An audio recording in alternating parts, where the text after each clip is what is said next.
نبی کے دین پہ مٹنے کی بات کرتے ہو، حسین جیسا کلیجہ کہاں سے لاؤں؟ الحمد للہ رب العالمین والعاقبۃ للمتقین والصلاة والسلام على النبي الصادق الأمين وعلى آله وصحبه أجمعين. أما بعد، فأعوذ بالله من الشيطان الرجيم. بسم الله الرحمن الرحيم. لو أنزلنا هذا القرآن على جبل لرأيته خاشعا متصدعا من خشية الله. صدق الله العظيم.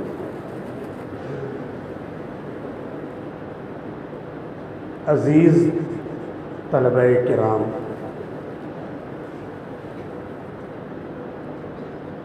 اس ادارے کے معزز اساتذہ نظام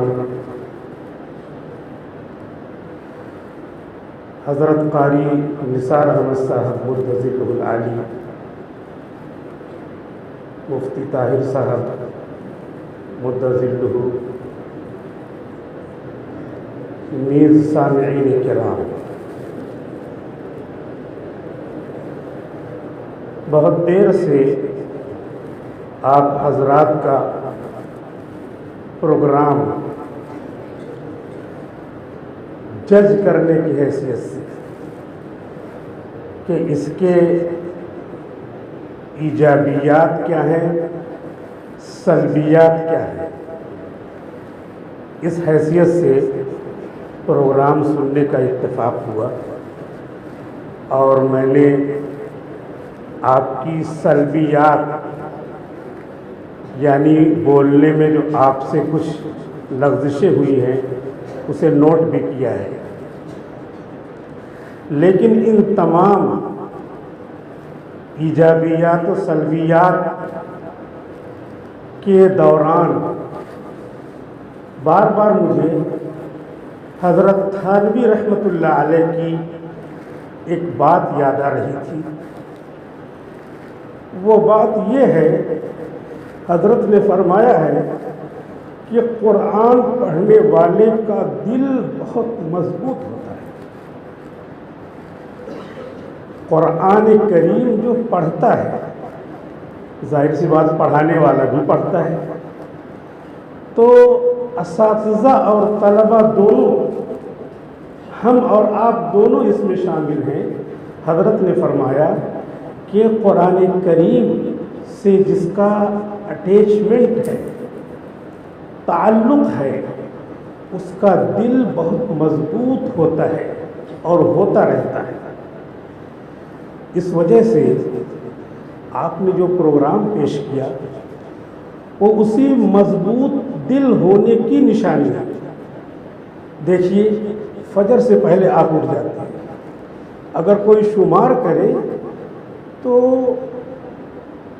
یہ کہے گا کہ نہیں ہو سکتا انسان سے.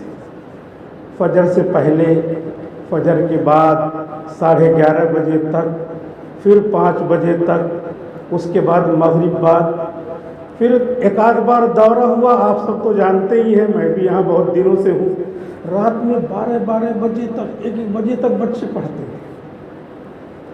اگر کوئی تصور کرے کہے گا ایسا ہو ہی نہیں سکتا، جھوٹ بول رہے ہیں. لیکن ان سب کے پیچھے وہی قوت قلب، تقویت قلب کار فرما ہے کہ دل مضبوط ہو جاتا ہے. اور اس کی 1-2 مثالیں میں بیان کروں گا. پہلے آپ حضرات کا شکریہ ادا کر دوں کہ اس انجمن میں جن حضرات نے محنتیں کی، مفتی عبد المقیت صاحب ہیں، اور ان کے ساتھ رہنے والے انجمن میں، لائبریری میں اور بچوں پر محنت کرنے والے اور ادارے کے ذمہ دار اور دارالقرآن کے شعبے کے ذمہ دار ان حضرات کا میں بے حد شکر گزار ہوں کہ ان حضرات نے اصل جو سبجیکٹ قرآن کا حفظ ہے اس کے علاوہ جو اور چیزیں اور سرگرمیاں ان حضرات نے آگے بڑھائی ہیں تو اقدم الیہم شکرا جزیلا. I would like to thank they all because I am grateful to you everyone related to this Darul Quran. اس کے بعد میں یہ بتانا چاہتا ہوں کہ جس کے اندر قرآن کریم کی تقویت گھر کر گئے، طاقتور ہوئے، اس میں ایک مثال حضرت اورنگزیب عالمگیر رحمۃ اللہ علیہ. ہندوستان، پاکستان، بنگلہ دیش تینوں ملا کر کے ایک ملک تھا اور اورنگزیب عالمگیر رحمۃ اللہ علیہ اس کو چلاتے تھے. اس ملک کو وہ بادشاہ تھے اس کی، اور اسی حکومت چلانے کے درمیان میں انہوں نے قرآن کریم حفظ کر لی. کتنی مصروفیات تھی حکومت چلانے میں، اور اس کے بعد قرآن کریم یاد کرنا. آپ حضرات کو معلوم ہے کہ شام کو یاد کیا، پھر دوبارہ نہیں دہرایا تو کچا رہ جاتا ہے، پھر استاد واپس کر دیتے ہیں، سبق نہیں سنتے. تو وہ کیسے یاد کرتے تھے، وہ کیسے حکومت چلاتے تھے؟ اس طرح چلاتے تھے کہ دل قرآن کریم سے وابستہ تھا، جس کی وجہ سے دل انتہائی مضبوط تھا. اور حفظ کیسے کیا تھا؟ ان کا لڑکا حافظ ہو گیا، ابا کے پاس شاہ جہاں بادشاہ کے پاس لائے کہ حضرت ابا جان آپ کا پوتا حافظ ہو گیا ہے، خوش ہو جائے گے. ابا سر نیچے کیے ہوئے تھے، اوپر اٹھائے ہی نہیں. تو کہہ رہے ہیں کہ ابا میں کہہ رہا ہوں کہ آپ کا ایک پوتا حافظ ہو گیا ہے، خوش ہو جائیے. تو سر اٹھایا، کہنے لگے کہ میرے خوش ہونے کی اس میں کیا ضرورت ہے، یہ تو اپنے ابا کے سر پہ تاج باندھے گا، دادا کے سر پہ تھوڑی باندھے گا. خوشی تو اس وقت ہوتی جب میری کوئی اولاد حافظ ہوتی. اورنگزیب عالمگیر رحمۃ اللہ علیہ کے دل میں یہ بات گھس گئی، گھر کر گئی. واپس آئے اور 3 سال تک ابا سے ملاقات نہیں ہوئی. اور ایک دن اچانک آئے اورنگزیب عالمگیر رحمۃ اللہ علیہ حضرت ابا جان کے پاس، شاہ جہاں بادشاہ کے پاس، اور کہنے لگے ابا خوش ہو جائیے. کہا کیا بیٹا؟ کہا آپ کا بیٹا حافظ قرآن ہو کر آ گیا. تو بادشاہ تھے، لیکن اسی درمیان میں قرآن کے تعلق کی بنیاد پر قوت قلب حاصل تھی، بادشاہت بھی چلاتے تھے اور قرآن کریم بھی حفظ کیا اور اپنے ابا کو خوش بھی کیا. محمود غزنوی رحمۃ اللہ علیہ کا قرآن کریم سے انتہائی درجے تعلق تھا، اور اسی سے قوت قلب ایسی حاصل تھی کہ بے نظیر. کسی آدمی نے آ کے کہا کہ بادشاہ سلامت، آپ کا بیٹا جو ہے بہت گندا ہے. کہا کیا بات ہے؟ کہا بات یہ ہے، کہہ نہیں سکتا لیکن اب نہیں دیکھا جاتا، یہ آ کر کے میری شریک حیات کے ساتھ رات میں سوتا ہے. آپ بادشاہ ہیں، قرآن کریم صبح سے لے کے جب بھی ٹائم ملتا ہے پڑھتے رہتے ہیں. عدل و انصاف آپ کے نام سے اس کی قسم کھائی جاتی ہے. عورتیں غیر مسلم کی اپنے بچوں کو ڈراتی ہیں کہ چپ ہو جاؤ، میں تو محمود غزنوی کو دے دوں گی. اتنے بڑے آدمی اور میری شریک حیات کے ساتھ آ کے وہ سوتا ہے. بادشاہ کا آپ کا بیٹا ہے اس لیے میں کچھ نہیں کہہ سکتا، لیکن غیرت بھی گوارا نہیں کرتی، اب کیا کروں؟ کہا اچھا، تلوار لیا، تلوار لے کر کے کہا کہ اب میں گھر میں داخل نہیں ہوں گا، رات میں جب یہ آئے تو مجھے خبر کرنا۔ محمود غزنوی تلوار ننگی لے کر کے گھر سے باہر نکل گئے شاہی محل سے۔ رات میں آ کر کے اس نے خبر دی کہ وہ آ گیا، پہنچے۔ انہوں نے کہا چراغ بجھا دو، چراغ بجھا دیا اور ننگی تلوار لے کر کے اس کو پہلے ختم کر دیا۔ ختم کرنے کے بعد اب کہا چراغ جلاؤ، چراغ جلایا، کہا ایک گلاس پانی لاؤ، پانی پیا، پھر فوراً سجدہ شکر ادا کیا، فوراً سجدہ شکر ادا کیا۔ اس نے پوچھا کہ آپ نے پانی فوراً کیوں مانگا، چراغ کیوں بجھوایا، سجدہ شکر کیوں ادا کیا؟ کہا دیکھو، میں نے چراغ اس لیے بجھوایا کہ اپنے بیٹے کی شکل دیکھوں گا تو قرآن کا جو حکم ہے رجم کرنا، قتل کرنا، وہ نہیں کر پاؤں گا، اس لیے میں نے چراغ بجھوا دیا تاکہ قرآن کا حکم اس کو ایگزیکیوٹ کر سکوں، نافذ کر سکوں۔ اس کے بعد میں نے کہا چراغ جلاؤ اور پانی لاؤ، اس لیے کہ 3 دن سے میں نے نہ کھانا کھایا نہ پانی پیا، اور میں نے قسم کھا لی تھی کہ جب تک اس کو ختم نہیں کر دوں گا، جب تک میں نہ کھانا کھاؤں گا نہ پانی پیوں گا۔ میں نے اب ختم کر دیا تو اب میں نے پانی پیا ہے آج۔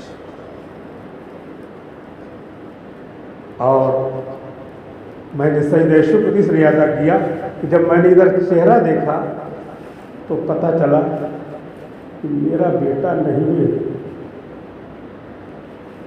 تو میں نے اللہ کا شکر ادا کیا۔ میں قرآن پڑھتا ہوں، قرآن جو ہے جس پر نازل کیا جائے اس کو توڑ پھوڑ دیتا ہے، متصدعا من خشیت اللہ، تو جس کے دل میں ہوگا، جس سے اٹیچمنٹ ہوگا، وہ کتنا طاقتور ہوگا۔ تو میرا بیٹا ایسا کر سکتا ہے؟ ہرگز نہیں۔ اس لیے میں نے شکر ادا کیا کہ میں نے جس کو مارا ہے میرا بیٹا ہے۔ تو اس سے پتہ یہ چلا کہ قرآن کریم سے تعلق رکھنے والے پڑھنے کی لائن سے، پڑھانے کی لائن سے، تلاوت کرنے کی لائن سے، خدمت کرنے کی لائن سے قوت قلب رکھتے ہیں، اور قوت قلب کی بنیاد پر بیماریاں نہیں آتی۔ بیماری 2 طرح کی ہے، ایک بیماری بدن کی بیماری کا علاج ڈاکٹر کرتے ہیں، اور دوسری بیماری ہے دل کی، اس بیماری کا علاج قرآن کرتا ہے۔ قرآن کے جتنے احکام ہیں وہ دل کی بیماری کا علاج ہے، اور جب دل کی بیماری کا علاج ہوتا ہے تو دل روشن ہو جاتا ہے۔ کیسے روشن ہو جاتا ہے؟ اس طرح روشن ہو جاتا ہے کہ حضرت علی رضی اللہ تعالی عنہ نے خواب دیکھا کہ میں خواب میں کھجور کھا رہا ہوں، حضرت عمر رضی اللہ تعالی عنہ ہیں کھجور تقسیم کروا رہے ہیں، اور کھجور تقسیم ہوتے ہوتے میرے پاس آئی،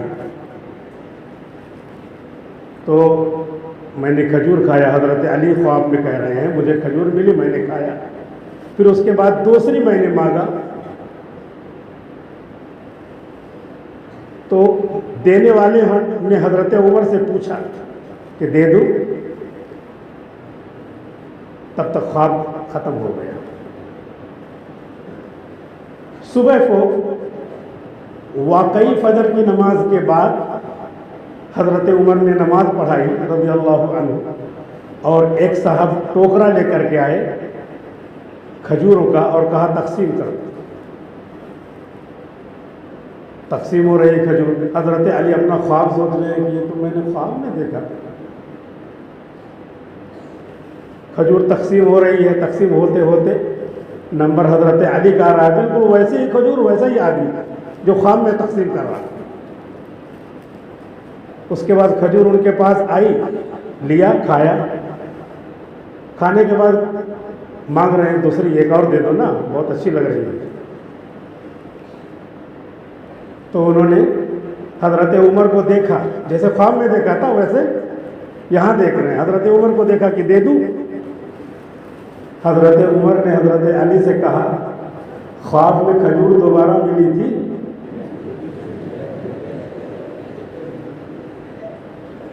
قرآن پڑھنے والے دونوں دل اجلا ہو جاتا ہے، مصفا اور مصفا ہو جاتا ہے، دل سے دل کو دیکھ لیا۔ اس وجہ سے آپ اور ہم سبھی آج عہد کرتے ہیں کہ جیسے قرآن ہم پڑھ رہے ہیں، انشاءاللہ قرآن سے اپنے دل کی ظلمات کو دور کریں گے، عمل کر کے دکھلائیں گے، اور انشاءاللہ اپنے اساتذہ کا، اپنے ادارے کا، اپنے والدین کا اور اپنے تمام متعلقین کا نام روشن کریں گے۔ وآخر دعوانا الحمدللہ رب العالمین۔